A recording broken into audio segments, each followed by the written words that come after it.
Hi, everyone. So I am excited to share a revelation I got from reading the book of Numbers.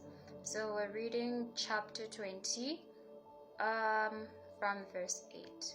So verse 8 says, "You and Aaron must take the staff and assemble the entire community.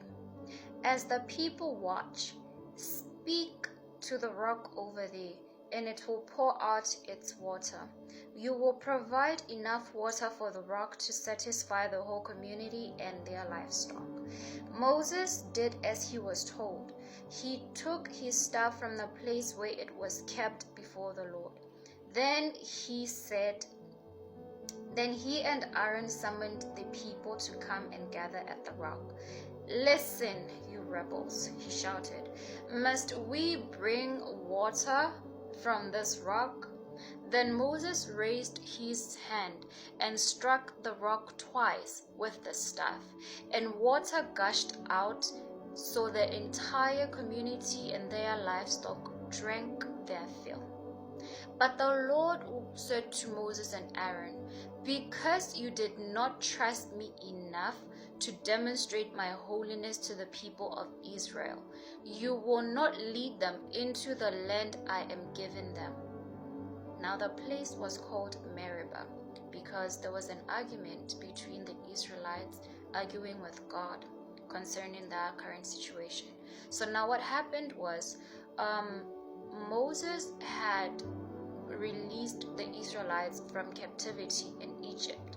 So when they were released, they were promised that they were going to a land full of milk and honey, which means that the land was abundant in produce, in water, in provisions, in everything. The soil was fertile, and literally anything could grow in that land.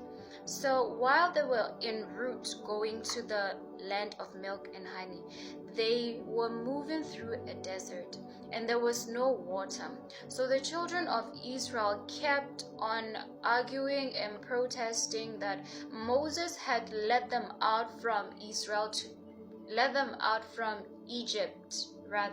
to their death, because there was no water for them to drink and for their livestock to drink out there. So now the Lord heard this, and he said to Moses, "I am going to prove to these people that I am holy." What that means is God was simply saying that I am going to prove to these people that I am true, that my word, my promise is reliable and trustworthy, because he is not a son of man that he should lie. If he tells you that I am taking you to a land filled with abundance, then that is exactly what he will do. So now he instructed Moses and Aaron to gather the people around so that he could prove his holiness.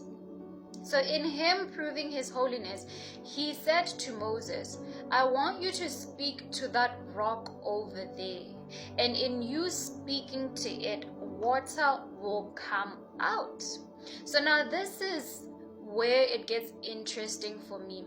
What the Lord was simply saying to Moses was, "Moses, in your walk to your destination, you are going to encounter problems. You're going to encounter difficult situations or problems that are hard. But because I am the Lord of all mankind, and nothing is too difficult for me to do, as stated in the book of Jeremiah 32:27, I instruct you to speak to this rock, so that indeed you can see that there is nothing that is too hard for me."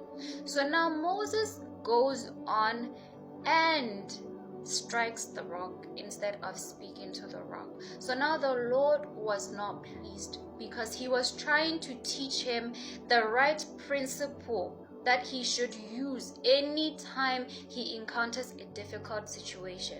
Listen, when you are facing a difficult situation, the principle that you are supposed to apply is to use your mouth to speak to that situation, either through a declaring prayer, or either through a warfare prayer, or either through an intercessory prayer.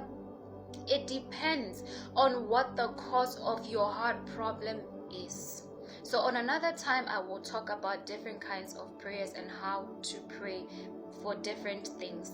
So now Moses struck the rock instead of speaking to it. So that defeated the whole purpose of God trying to teach him a principle that will enable him to deal with difficult situations. Now the principle is here.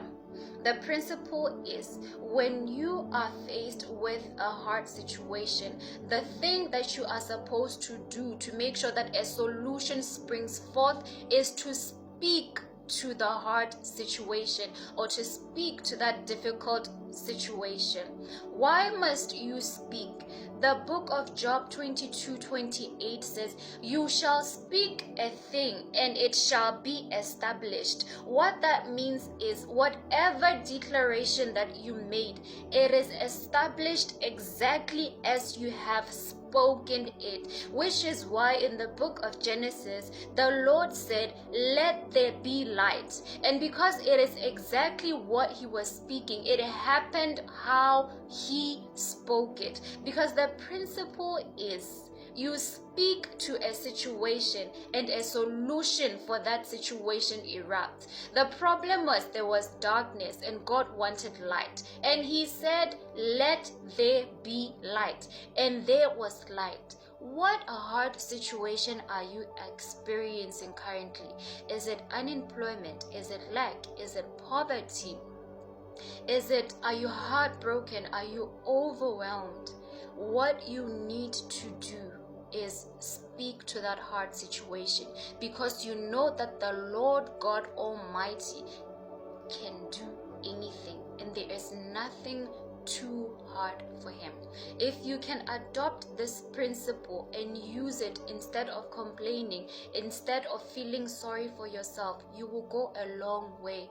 The Bible in the book of Mark, I believe it's Mark 11, from around verse 22, it says, "You shall speak to this mountain and say, 'Be thou removed.'"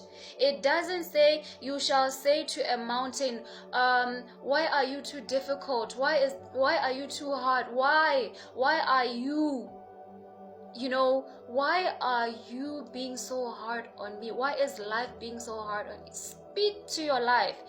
Tell it that you shall be favored.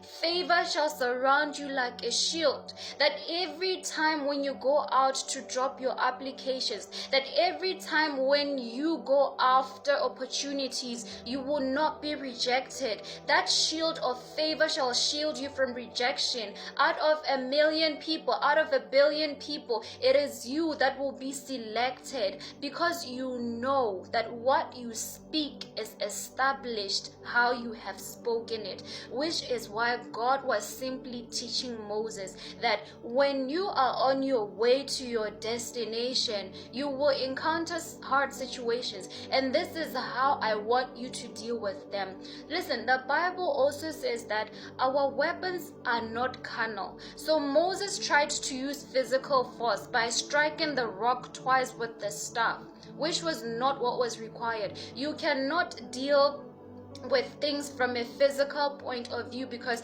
everything that manifests in the physical first exists in the spiritual. It is translated from the spiritual by what you say.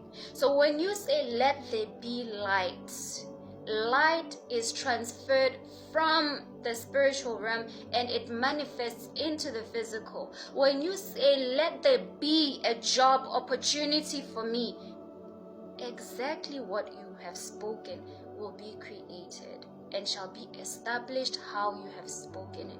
So I want to encourage you today, no matter what you are going through, go with the confidence that the God that you serve is mighty. He can do exceedingly abundantly above all that we can ever think or imagine. So start speaking to those situations and see if a solution will not spring forth, because a hard situation is supposed to spring forth a solution when you speak to it.